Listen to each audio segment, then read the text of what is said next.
Friends, welcome in कुछ कहानियाँ channel. दोस्तों, ये कहानी एक मोहित नाम के लड़के की है जो कि एक सत्य घटना पर आधारित है। मोहित अपने अम्मी और अब्बू के साथ सऊदी में रहता था। मोहित के अम्मी अब्बू का रूट इंडिया से जुड़ा हुआ था और वो लोग अक्सर अपने रिश्तेदार के गांव इंडिया उनसे मिलने आते रहते थे। मोहित को भी इंडिया आना काफ़ी पसंद था।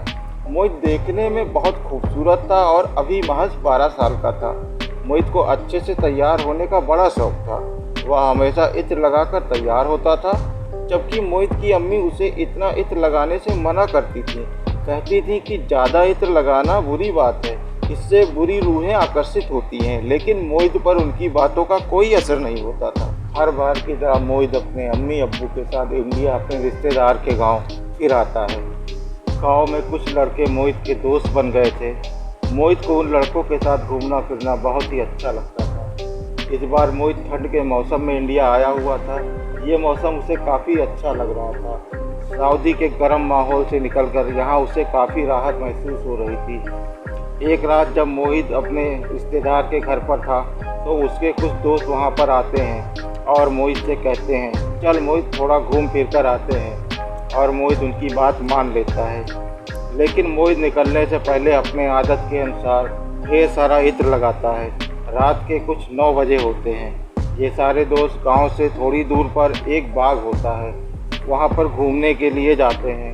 काफ़ी देर वहां बिताने के बाद ये सारे वापस गांव आ जाते हैं और मोहित को उसके घर छोड़ देते हैं। अब रात के 11 बज चुके थे। मोहित ने कुछ भी नहीं खाया था अभी तक। अम्मी कहती हैं, मोहित बेटा, तेरा खाना लगा दिया है, खा ले। लेकिन मोहित का खाने का जरा भी मन नहीं होता। उसे कुछ फीवर फील होने लगता है। बहुत जोर देने पर मोहित थोड़ा सा खाना खा लेता है, पर कुछ देर में ही उसे उल्टियाँ आने लगती हैं और उसका पूरा शरीर बुखार से तपने लगता है। मोहित के घर वाले मोहित को बुखार की दवा देकर उसे सुला देते हैं।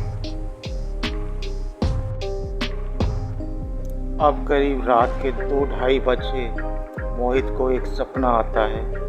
सपने में मोहित उसी बाग में टहल रहा होता है कि तभी उसे लगता है कि उसका कोई पीछा कर रहा है। वो घूम कर पीछे देखता है। उसे अपने पीछे 3 बेहद खूबसूरत औरतें दिखाई देती हैं, जिनका चेहरा एकदम बर्फ़ की तरह सफ़ेद होता है। उनके चेहरे पे एक बेहद रहस्यमयी मुस्कान होती है।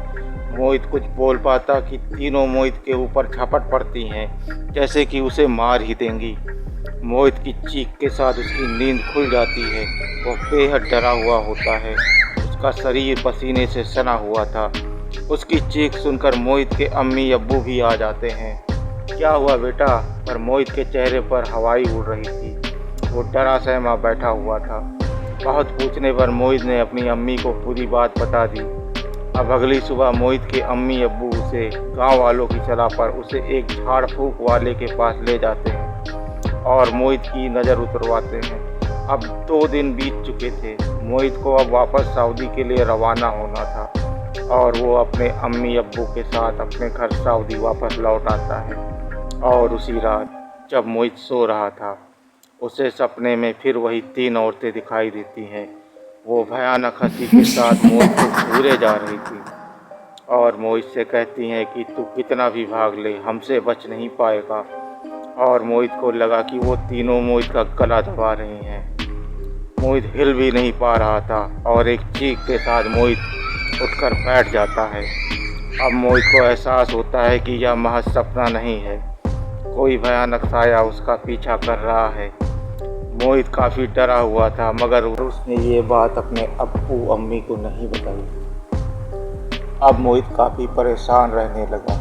उसकी भूख प्यास धीरे धीरे कम हो गई। एक 12 साल का मासूम सा बच्चा जिसने किस मुसीबत में पड़ गया। मोहित का स्वभाव अब बहुत चिड़चिड़ा हो गया था। वो किसी से सही ढंग से बात भी नहीं करता था। पूछने पर वो कुछ बताता भी नहीं था। उसके अम्मी अब्बू ने उसे कई जगह दिखाया, पर कोई खास फर्क नहीं पड़ा। अब दिन गुजरते गए। मोहित अब 26 साल का युवा हो गया था। उसके घर वाले उसके लिए बहुत परेशान थे। उसकी अम्मी ने सोचा, इसका निकाह करवा देते हैं, बीवी आ जाएगी तो उसकी ज़िंदगी बेहतर हो जाएगी। और वो उसके लिए एक बेहतर रिश्ता खोज लेते हैं। निगाह तय हो चुका था, सब खुश थे, मगर किसी को ये नहीं मालूम था ये खुशी ज़्यादा देर की नहीं है। निगाह के 3 दिन पहले ही उसके होने वाली बीवी के माँ बाप अचानक ख़त्म हो जाते हैं और लड़की वाले निगाह करने से मना कर देते हैं। मोहित को कुछ समझ नहीं आता ये आखिर उसके साथ हो क्या रहा है। अब घटनाएं यहाँ तक ही सीमित नहीं रहती। अगले आने वाले कई साल मोहित का रिश्ता जिससे भी तय होता है उसके घर कोई न कोई अनहोनी हो जाती है और निगाह टूटता रहता है। अब ये बात आग की तरह फैल जाती है कि इस लड़के में ही कुछ बुराई है। जिसके घर में भी इसका रिश्ता जाता है वहाँ कुछ न कुछ अप्रत्याशित घटनाएं होती रहती हैं। मोहित को वो सपने रोज आते हैं और उसकी ज़िंदगी हराम करते रहते हैं। अब 10 साल बीत चुके होते हैं। मोहित 36 साल का हो चुका था। उसकी ज़िंदगी एकदम बेरंग हो गई थी। वो अपने आप में ही घुट रहा था। मोहित का एक दोस्त होता है जिसका नाम आतिफ है। आतिफ एक बिजनेसमैन लड़का था और बिजनेस के सिलसिले में इंडिया जाता रहता था। इस बार भी उसे इंडिया जाना था। वो मोहित से कहता है, चल यार तू भी मेरे साथ इंडिया चल, कहीं बाहर घूमेगा फिरेगा तो तेरा भी मन हल्का हो जाएगा। मोहित उसकी बात मान लेता है और अगले दिन ये दोनों दोस्त इंडिया पहुंच जाते हैं। इंडिया में ये दोनों दोस्त बनारस के एक होटल में रुकते हैं। आतिफ अपने बिजनेस के काम से निकल जाता है और मोहित अब अकेला था। मोहित ने सोचा कि बाहर निकलकर घूमना चाहिए और वो अकेला बनारस की गलियों में घूमने लगा। चलते चलते मोहित की नज़र एक दुकान पर पड़ती है जहाँ बहुत सारी पूजा पाठ की मालाएं लटकी होती हैं। मोहित का ध्यान एक माला पे केंद्रित हो जाता है। वह उसे बहुत गौर से देखता है। वह माला रुद्राक्ष की होती है। मोहित दुकानदार से पूछता है, भैया ये माला कितने की है? तो दुकान वाला उसे बता देता है। मोहित कुछ सोचकर वो माला खरीद लेता है और कुछ देर ऐसे ही घूमने के बाद वो वापस होटल की तरफ बढ़ने लगा और अपने रूम में पहुंचकर वो उस माला को अपने बैग में रख देता है। मोहित अब अपना लैपटॉप निकालता है और इंटरनेट पर रुद्राक्ष के बारे में सर्च करने लगता है। काफ़ी टाइम बीत जाता है कि तभी उसे एक सर्च पेज में हनुमान चालीसा के बारे में कुछ जानकारी दिखाई देती है। वो उस पेज को ओपन करता है। अब वो हनुमान चालीसा के बारे में दी गई जानकारियों को पढ़ने लगा और उसे पता चला कि अगर इसका नियमित पाठ किया जाए तो बुरी शक्तियों से बचा जा सकता है। मोहित के दिमाग में ये सब चल ही रहा था कि दरवाजे पर एक दस्तक होती है। वो दरवाज़ा खोलता है और देखता है कि सामने आतिफ खड़ा था। आतिफ कहता है, बोर तो नहीं हुए? मोहित मुस्कुरा के जवाब देता है, नहीं, अंदर आओ। अब कुछ समय बाद दोनों खाना खा के सो जाते हैं। आज मोहित को कोई सपना नहीं आया था। अगली सुबह ये दोनों नाश्ता करके सऊदी के लिए दोबारा रवाना हो जाते हैं। मोहित घर आकर अपने कमरे में आराम करने जाता है। वो काफ़ी थका हुआ था और उसे जल्द ही नींद आ जाती है। मोहित को सोए अभी कुछ ही देर हुए थे कि उसे फिर वही सपना दिखाई देता है। वही 3 औरतें उसकी चारों तरफ घूम रही होती हैं और उसे जकड़ लेती हैं। वो उठने की बहुत कोशिश करता है लेकिन वो उठ नहीं पाता है। उसे अपने कानों में उनके ज़ोर ज़ोर से चीखने की आवाज़ आती है। मोहित तड़पता हुआ अपने बिस्तर से नीचे गिर जाता है। उसकी नींद टूट जाती है। मोहित इतना कभी नहीं घबराया था। उसके हाथ और पैरों पे उन सायों के हाथ के निशान साफ दिखाई पड़ रहे थे। मोहित खौफ से कांपने लगा। फिर वो किसी तरह हिम्मत करके खड़ा होता है और अपनी अलमारी की तरफ बढ़ने लगा। वहाँ से उसने वो रुद्राक्ष की माला निकाली और अपने बिस्तर पर बैठ गया। मोहित ने अपना मोबाइल उठाया और उस पर हनुमान चालीसा लगाकर वो उसका पाठ करने लगा। जाप करते हुए कब उसकी आंख लग गई उसे पता ना चला। अब सुबह के करीब 5 बजे मोहित को एक बार फिर सपना आता है। इस बार वो तीनों औरतों की जगह एक अलग साया अंधेरे में दिखाई देता है और वो मोहित की तरफ बढ़ने लगा। मोहित की घबराहट बढ़ने लगी। साया जैसे जैसे मोहित के करीब आ रहा था उसका आकार बढ़ता जा रहा था। अचानक एक तेज रोशनी होती है और एक विशाल भीमकाय आकृति मोहित के सामने प्रकट होती है।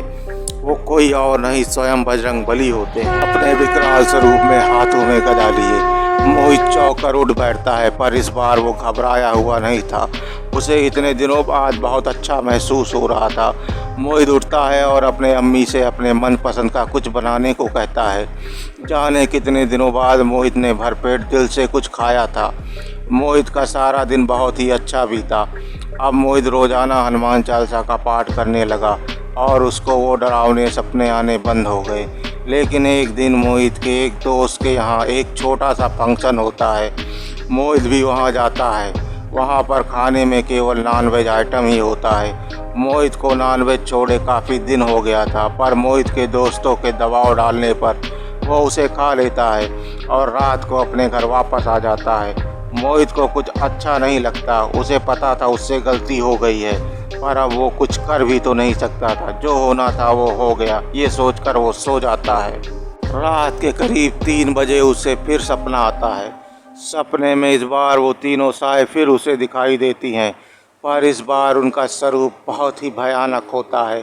वो तीनों जोर से हंसती हैं और कहती हैं, क्यों टूट गया तेरा विश्वास? अब तुझे हमसे कोई नहीं बचा पाएगा। और वो तीनों मोहित के सीने पे सवार हो जाती हैं। मोहित को लगता है जैसा उसका दम घुट जाएगा। वो तीनों भयानक तरह से हंसती हैं। मोहित का पूरा शरीर अकड़ने लगा और वो हड़बड़ा के उठ बैठता है। मोहित बहुत बेचैन हो गया। कुछ देर बाद मोहित अपने बाथरूम की तरफ जाता है। वहाँ पर वो नहाने लगता है और वापस कपड़े बदल कर अपने बेड पर आ जाता है।